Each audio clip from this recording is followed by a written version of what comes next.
Theo Usherwood is going to join us now. He was also with me last night. Theo, I don't know if you've been to bed yet, but it all started moving a bit quickly after we left you. It did, didn't it? Actually, I was following it on the radio. Great show, and it was lovely to be part of it, Mike. Yeah. But when you started seeing some of the counties come in from Michigan breaking for Trump, you realised it was all over. He was going to win. Of course, everybody was very cautious, weren't they? Because they didn't want to go one way. They didn't want to make a false prediction. But we saw what he was doing in the Sun Belt, and the question was, would it replicate? Would he be able to replicate it in the Rust Belt? We had Democrat strategist after Democrat strategist turning around and saying, no, she's got this.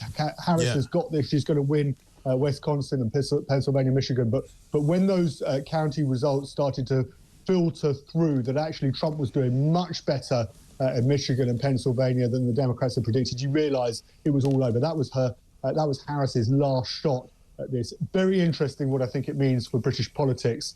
Starmer's already, of course, sent his congratulations, and you talk there about the ambassador, UK ambassador to Washington. Actually, Karen Pierce, the current ambassador, has quite a good relationship. I think the thorny issue is going to be around David Lammy, the Foreign Secretary, who, of course, has previously described Trump as a neo-Nazi sociopath, Mike. Can he remain in office as the Foreign Secretary, having made those previous comments? I think a lot depends on Trump's reaction, who he appoints as Secretary of State, their equivalent of Foreign Secretary. But it's quite clear, if Trump's not prepared to do business with Lammy when he's in the Foreign Office, he's going to have to go and be replaced. Because the current ambassador, Karen Pierce, has quite a good relationship with Team Trump, but you can't have any divide or any outstanding issues if Keir Starmer wants to maintain that close relationship, or any relationship for that matter, with the White House and the Trump administration. Well, let's just remind ourselves of two of the tweets that David Lammy put out. This one around Trump's UK visit, which would have been around about probably 2017. Deluded, dishonest, xenophobic, narcissistic. Donald Trump is no friend of Britain. He is not fit to hold public office, let alone worthy of our country's highest honours and a banquet with the Queen. Theresa May is selling out the UK to a serial liar and a cheat. And another one, which is also from 2017, if Trump comes to the UK, I will be out protesting on the streets. He is a racist, KKK and Nazi sympathiser.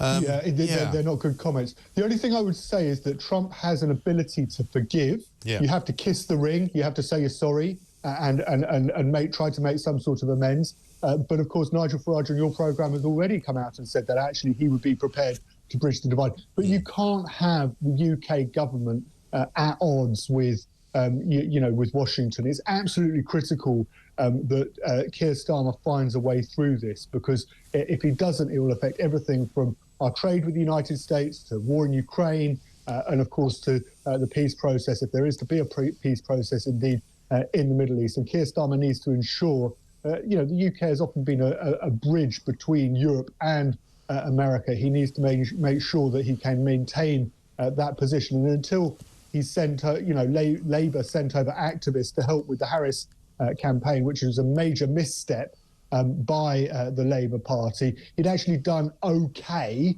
in that he'd managed to secure a phone call, thanks to Karen Pierce, after that assassination attempt in Butler, Pennsylvania. He'd managed to have dinner with Trump, but of course he did blot his copybook significantly with those activists, and there's some suggestion that Morgan McSweeney, the Chief of Staff in Number 10, had been over to the DNC conference in Chicago in the summer. That's not the way. That wasn't a sensible move at all, because of course it allowed Trump to capitalise. You could say, well, whatever you've done in previous years, it doesn't matter. It was absolutely crucial that in this election race, the Labour government stayed well out of it, and they didn't manage to do that. So they've got a little way to go if they need to repair the relationship, but it's absolutely crucial that they do. Yeah.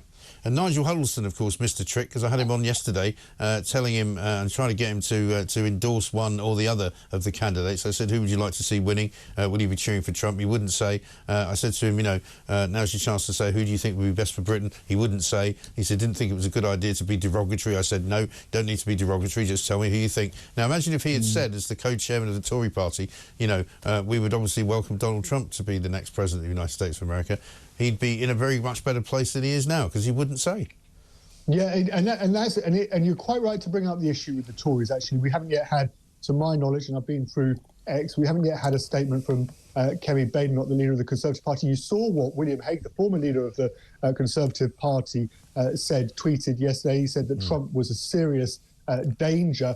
Reform under Nigel Farage absolutely foursquare behind Donald Trump and the Republican cause. But there is, as well as being obviously, there's the obvious splits within the Labour Party, and there'll be and make no mistake about it, I'm sure there are going to be senior Labour MPs who are going to start tweeting on social media, and they're going to make life difficult by those very tweets for Keir Starmer and the government, and he's going to have to rebuke them or distance himself from them. But there's also a question, I think, for Badenoch, because the Tories are split as well between those who actually recognise the power of Trump, the populist message that he has to offer, and those who somehow believe that actually, somehow like Hague, that he's a danger to democracy and a threat to world peace. And they're going to have to find a way to move on and bridge that divide. Because, absolutely right. Theo, listen, we've got to run because we're almost out of time. We've practically at the end of the show, believe it or not. Great to see you. Thanks very much for your help in the last few hours for us right here on Talk.